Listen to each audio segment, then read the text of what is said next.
Hello. Last week I recorded my midweek message just a few hours prior to the shooting in Charleston, and I wonder should I redo it? Should I do another one for that week, or decided to wait and to do it today and and try to think about it and see how things evolve. Um, on social media, the social media that I'm following, I will not make a generalization, but social media I'm following, there's a lot of outrage, there's a lot of lamenting, there's a lot of contrition, call to change, to evolve, most likely for American colleagues, ministers and priests and pastors from the U.S. And very honestly, I came to the conclusion that, and I'm very convinced that absolutely nothing will change after this. Don't get me wrong, that sounds very cynical, but and I'm very sad, I'm very troubled for the loss of those 9 lives. Shooting in a church, that's very troublesome. Troubling, sorry. But for so many reasons, no, it won't change a thing.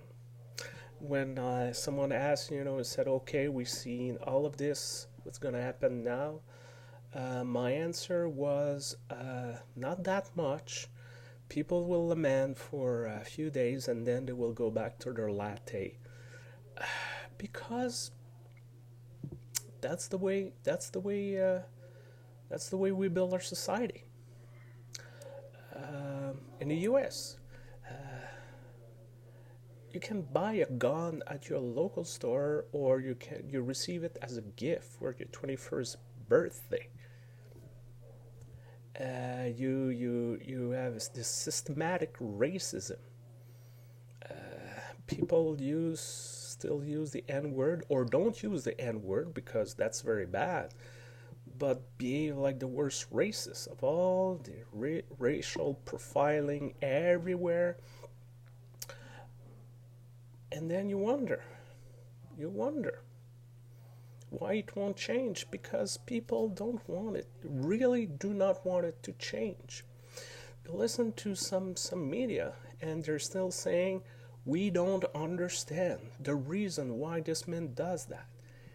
The guy had a blog when he said that he was a white supremacist and he wanted to kill black people. How much more do we need? And from what we hear from the news, he went inside that church, started to kill people, spare the life of some people so they can tell why he was doing this. How much more do you want? It was considered an act of terror, not terrorism, according to many. The guy, once again, on his blog and many places said he wants to start a racial war in the U.S. How much more do you need before you call it terrorism? But people don't want to change it because, let's be frank, terrorists equal Muslim.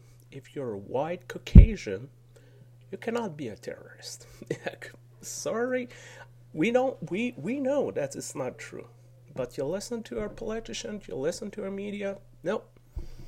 Muslim terrorists, white Caucasian, hate crime, lone wolf, crazy people, mental illness. Now the big thing is the Confederate flag.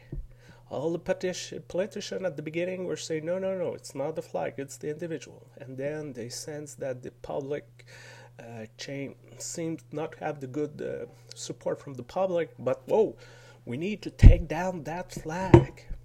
Well, nothing wrong taking down that flag. In fact, long overdue.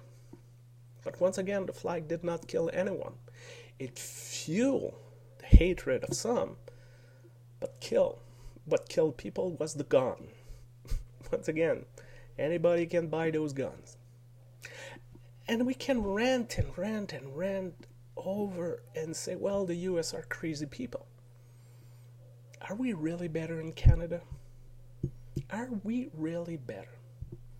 The first individual that will be able to convince me that there's no such thing as systemic racism in Canada, well, I don't think is born yet. Yes, we have racial profiling in Canada. We don't want to talk about it. No. You see big piece on the media about carding, for example, in Toronto? No, not that much. Or it says, but it's not a big, huge scandal. First Nation. Oh, yes, we have the Truth and Reconciliation Commission 994 resolution, and yes, we need to do something, and then all people start to apologize because apologizing is good, but it costs nothing. Let's be honest, let's be frank. It costs nothing to apologize for a government. The real question, will they put their wallet where their mouth is?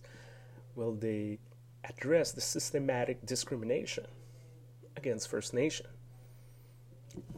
Just First Nation? I don't think so. The case is still, I don't see it. And it will go back. Some of the recommendations of the Truth and Reconciliation Commission are not that different from the Erasmus, I forget the name, Erasmus something commission 25 years ago. The problem was there 25 years ago, and oh yeah, that was a big problem, we need to do something, and nothing was done for 25 years. Why? It's not because we did not have the money or did not want to do. We did not want to do it. I guess the point I'm trying to make here is we're living in the world we create. I really believe that. More and more as I'm growing old or older, we create that world by our words, by our action, by what we buy or don't buy, and so on. And most importantly, by the people we elect. And if we elect people who are denying those problems, it will never change. If we let others to take care of this, it will never change. Or if we just lamenting on our Facebook pages and on Twitter and in coffee conversation, and it's there, it will never change.